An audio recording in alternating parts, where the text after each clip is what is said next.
काय चाललंय काय? तिला म्हणावं ती नोकरी करते म्हणून तिचे सगळे लाड आम्ही चालवून घेणार नाही, कळलं? तिच्या पगारावरती घर चाललेलं नाहीये. मी तिला नोकरीबद्दल बोललो ते तिच्या भल्या करता. तिला जर असं वाटत असेल की ती नोकरी करून उपकार करते आपल्या घरावरती तर भ्रम आहे तिचा. सांगू ठेवतो तिला. बाबा बाबा काय झालं? तुम्ही मेघनाबद्दल बोलताय का? दुसरं कोणाबद्दल बोलणार? इतकं ताळतंत्र सोडून या घरामध्ये दुसरं कोण वागतं? बाबा ठीक आहे ना, आपण तो इश्यू इथेच सोडून देऊयात ना. मी बोलतो मेघनाशी वाटलं तर. आणि नोकऱ्यांचं काय, आजकाल टायमिंगचा भरोसा कुठेच नसतो. आणि इतक्या दिवसांनी तिने स्वतःहून काहीतरी करायचं ठरवलंय तर उगीच पहिल्याच पावलाला तिला अडवण्यात काय अर्थ आहे? हे बघ अभि, चुकीचं पडणारं पहिलंच पाऊल आपण अडवायला पाहिजे, नाहीतर पुढे अनर्थ होतो रे. हे बघ, गोष्टी हाताबाहेर जायच्या आत विचार करायचा आणि त्याच्यावरती कृती करायची, नाहीतर पुढे मग कशालाच अर्थ उरत नाही. ना विचाराला, ना कृतीला, ना समोरच्याच्या, ना आपल्या. हो बाबा, पण तुम्ही एवढे चिडताय कशाला? हे बघा, तिला काही महिने नोकरी करू द्या ना, मी त्याच्यानंतर बोलतो तिच्याशी. हे बघ, प्रश्न नोकरीचा नाही नुसता, ही मुलगी आहे ना. नोकरीचा नाही तर मग दुसरा कुठला प्रश्न आहे? आई बाबा काय झालंय काय नक्की? विचार विचार, तुझ्या आईलाच विचार. प्रत्येक वेळेला तिचा पाठिंबा असतो या मेघनाला. हे बघ विभा, मी शांत आहे म्हणून शांत आहे. जर एखाद दिवस मी चिडलो ना. बाबा प्लीज.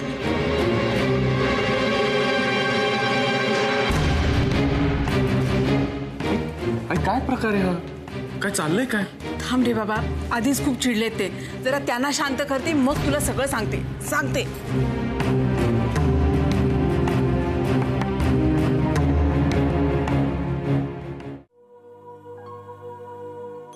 डॉक्टर, मी खूप प्रयत्न केला. तिला फोटोज दाखवले, तिच्याशी बोलले, पण तिला काही म्हणजे काहीच आठवत नाहीये. उलट सतत आठवण करून देण्याच्या प्रयत्नात आता चिडचिड व्हायला लागली आहे तिची. असं नका समजू की त्याचा काहीच उपयोग होणार नाहीये. बऱ्याचदा वेळ लागू शकतो, पण तुम्ही आणि पेशंट दोघांनी त्यासाठी वेळ दिला पाहिजे. शिवाय आपण जी ट्रीटमेंट सुरू केलेली आहे ती वर्कआउट व्हायला सुद्धा वेळ लागेल. हरकत नाही, आपला माणूस बरा होणार आहे हा विश्वास सतत मनात ठेवा. ठीक आहे, लेट मी चेक कर.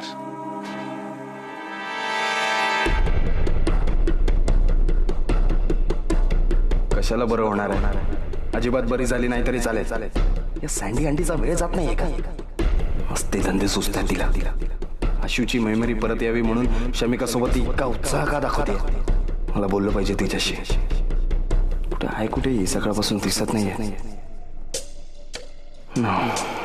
That's not right. करतोय ना मी सगळी प्रॉपर्टी तिच्या नावावर. आशूमुळे सगळं झालंय. आशू सुटणार नाही मी तुला.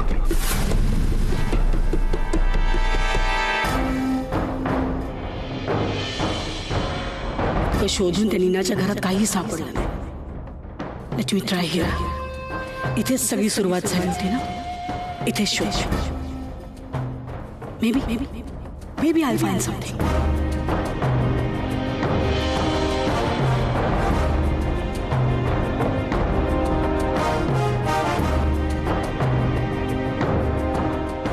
खरं तर नीनाला मारून मी चूकच केली. ते फोटोज कुठे आहेत आता मला कळतच नाही. आणि तो माणूस कोण असेल ज्याने 20 वर्षांपूर्वी ते फोटो काढले? जे काय घडलं ते सगळं माहिती असेल त्याला. कोण असेल? नशीब आम्ही लगेच अमेरिकेला निघून गेलो म्हणून तो माणूस आमच्यापर्यंत म्हणजे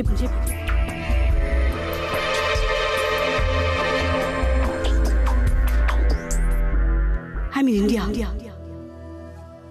तो माणूस कधीही परत येऊ शकतो ना. तेव्हा शमिका, रिया, आशू सगळ्या लहान होत्या, पण आता त्या मोठ्या झाल्या.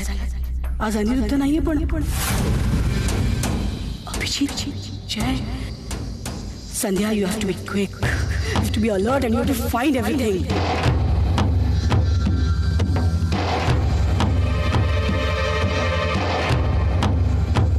काहीतरी क्लू मिळू दे. समथिंग. ज्या माणसाने पाठवलं त्या माणसाचं नाव, त्याचा पत्ता, काय. ते एन्व्हलप जर मिळालं त्यात मीनाला ते फोटो सापडले तरी सुद्धा काहीतरी क्लू लागेल.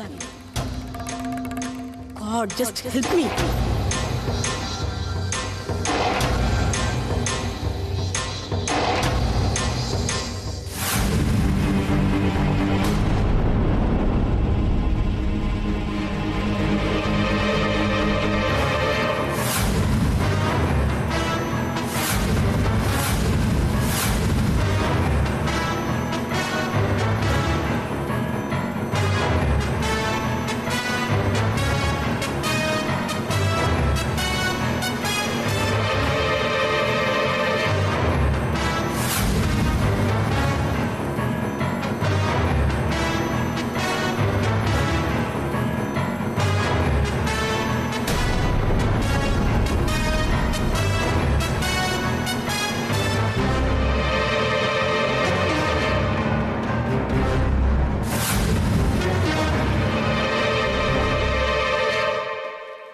ए आत्या, हा मी निघतो, उशीर होतोय. अरे थांब, पोहे केलेत खाऊन जा. 1 मिनिट थांब, आलेच. अगं आत्ता उशीर झाला ना ते सर शिव्या खाऊ घालतात मला. हो मग काय, मग घरी पोहे खायचे आणि तिथे जाऊन शिव्या खायच्या. उपाशी पोटी अभ्यास केला ना तर विद्या येत नाही. ही विद्या कोण आहे? अरे असं झालं. मस्त. तुला भूक लागली ना, चल माझ्या घरी चल. म्हणजे मी वहिनीसारखे दडपे पोहे नाही करू शकत, पण तुझ्या आवडीची आलू टिक्की तुला करून दे, प्रॉमिस.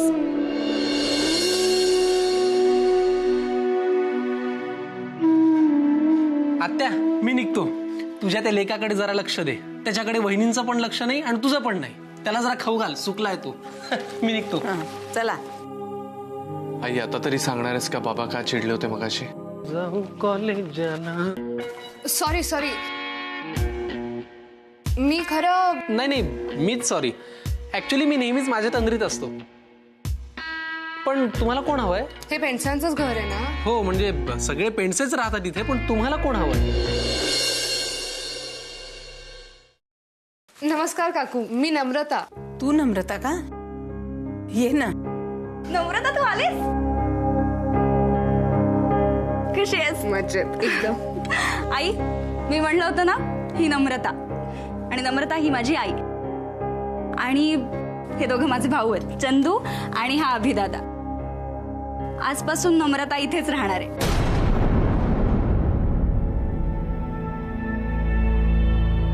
बरं आई, जाम भूक लागली, पटकन प्लीज काहीतरी खायला कर ना.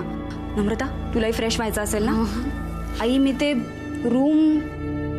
हो, मागची खोली तिच्यासाठी ठेवले. थँक्यू.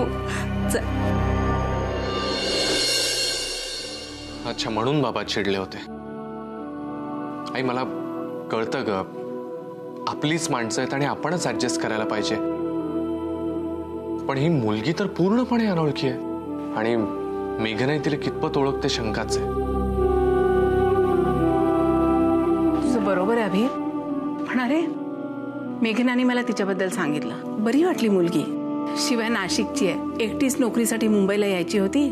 आणि मुंबईत अरे हल्ली एकट्या मुलींना म्हणे फ्लॅट देत नाहीत राहायला. तिची अडचण होती ना, म्हणून म्हटलं राहा. पण फार मानी आहे मुलगी. म्हणाली मी इथे राहिले तर त्याचे पैसे देईन. मी सांगितलं तिला की आम्हाला पैशाची अजिबात अपेक्षा नाही. तुझी अडचण आहे ना, म्हणून फक्त इथे राहायला देतोय. नाही, मला मान्य आहे, मेघनाने हा निर्णय घेण्यापूर्वी आपल्याला विचारायला पाहिजे होतं, निदान सांगायला तरी पाहिजे होतं. पण तिने सांगितलं नाही म्हणून तिच्यावर, आणि मी ह्या मुलीला इथे राहू दिलं म्हणून माझ्यावर चिडलेत तुझे बाबा. आई, बाबा फार वेळ चिडू नाही शकत तुझ्यावर. आणि तू जो निर्णय घेतेस तो बरोबरच असतो. त्यामुळे सगळं नीट होईल, काळजी करू नकोस. ओके? हो, सगळं होईलच नीट. पण तरी एका गोष्टीची काळजी वाटतेच रे. अभि, एक काम करशील, तू जयशी जरा बोलून घे ना.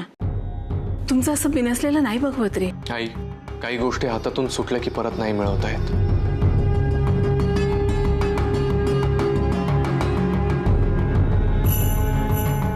जय आणि माझं नातं तसंच आहे. तर सगळंच सुधारण्यापलीकडे गेलंय. आणि तोही उगीच आमच्यातली ही दरी सांधण्याचा प्रयत्न करू नकोस, कारण आमच्यातली दरी इतकी वाढली की आता काही नाही होऊ शकत.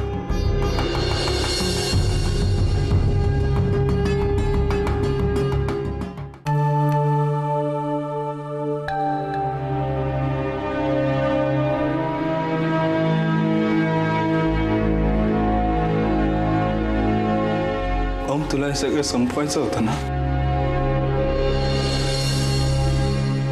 मी सगळं संपवलं.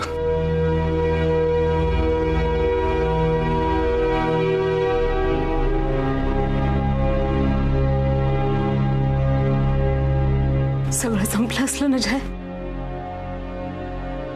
तरी तरी नाती इतकी सहज नाही संपत रे बाळा.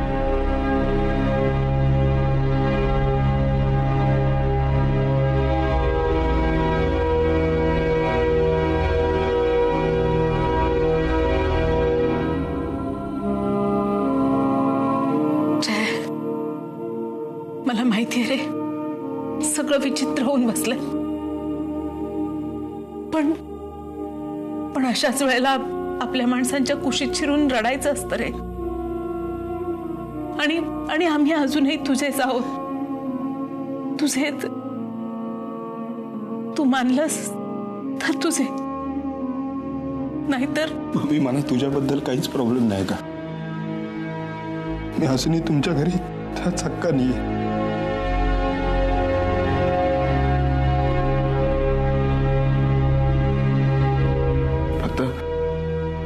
अभिजित बद्दल माझ्या मनात आता काहीच उरलं नाहीये.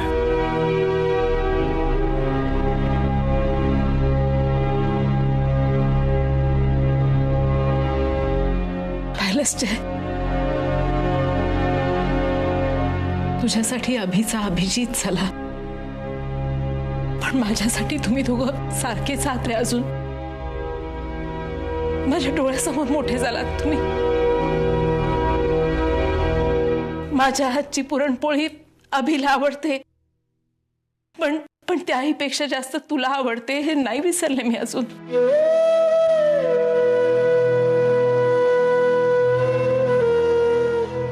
छोटा होतास तू,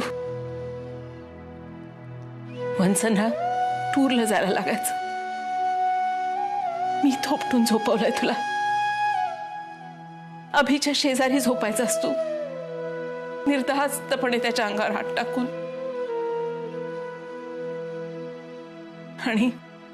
आणि आता तोच हात अभिवर उचलताना मन कचरलं नाही तुझं? नाही, मी तुला जाब विचारायला आले नाहीये, खरंच नाही.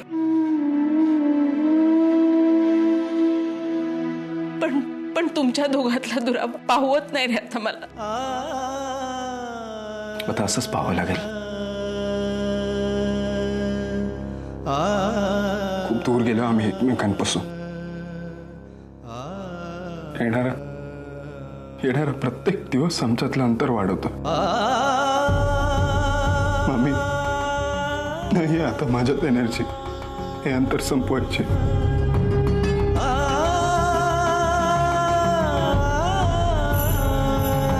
इथून मामाच्या घरापर्यंतचं अंतर जास्त वाटायला लागलं तुला. फार मोठ्या माणसासारखा बोलायला लागलं. चाल, मामीपेक्षा मोठा झालास.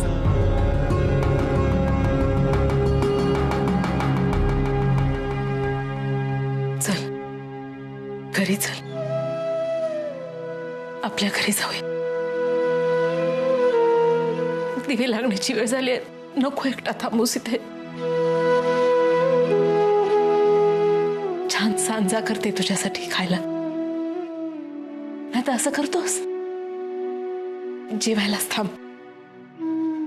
तुझ्या आवडीची डाळिंब्यांची उसळ आहे आज.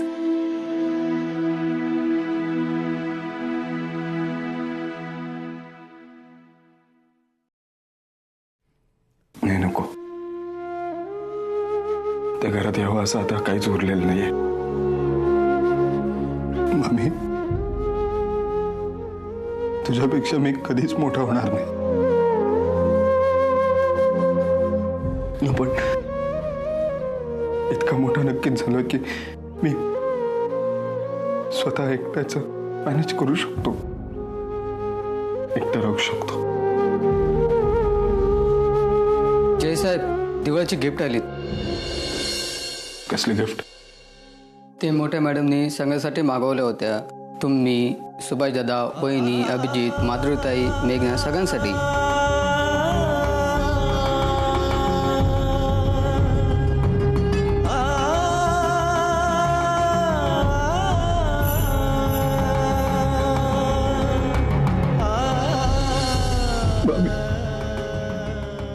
मॉमची खूप आठवण येते.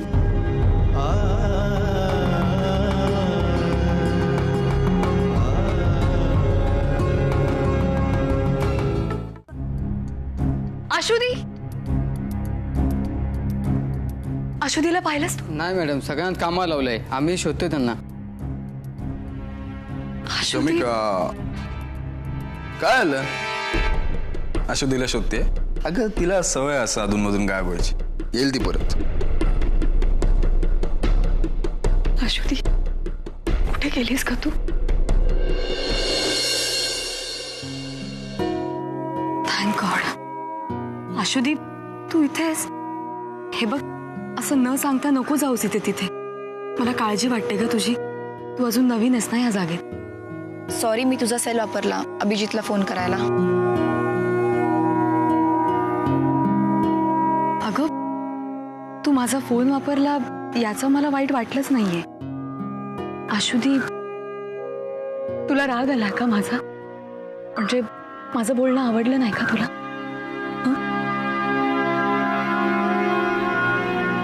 मला नाही आवडत हे घर. मला नकोय कुठली थेरपी. आज जे फोटोग्राफ्स तू मला दाखवले तसे सेम फोटोग्राफ्स काही महिन्यांपूर्वी मला अंजलीने सुद्धा दाखवले होते. पण तेव्हा मला एक क्युरिओसिटी होती. मला जाणून घ्यायचं होतं की मी कशी होते, माझी फॅमिली कशी होती. पण तसं काहीच घडलं नाही. सो आय रिअलाइज्ड, माझ्या लक्षात आलं की मला कोणी मूर्ख बनू शकतं माझ्या फॅमिलीबद्दल सांगून, मला फोटोग्राफ्स दाखवून. आणि मग मी ठरवलं की जोपर्यंत माझं मन मला सांगत नाही किंवा जोपर्यंत मला आठवत नाही, मी त्या दिवसाची वाट पाहीन. मला माझ्याबद्दल जाणून घ्यायला कोणावर डिपेंडेंट राहायचं नाहीये. अगं, पण मी दुसरी तिसरी कोणीतरी नाहीये ग. मी तुझी सख्खी बहीण आहे अश्वती. असं तू म्हणतेस. जे फोटोग्राफ्स तू मला दाखवले ते तुला खरे वाटतात, मला नाही.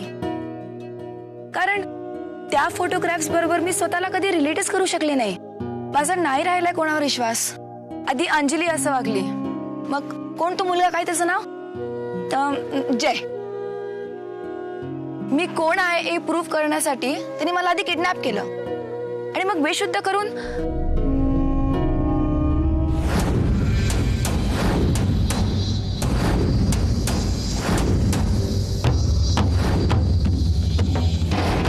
कामाला लोक सारखे सारखे बेशुद्ध करतात.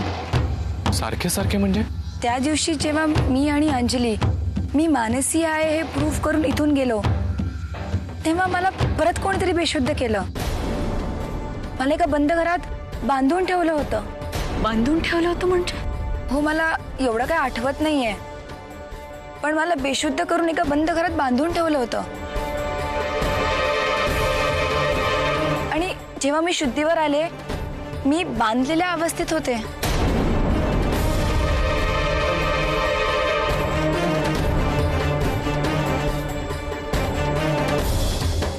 कोणत्या? जयच्या मॉम.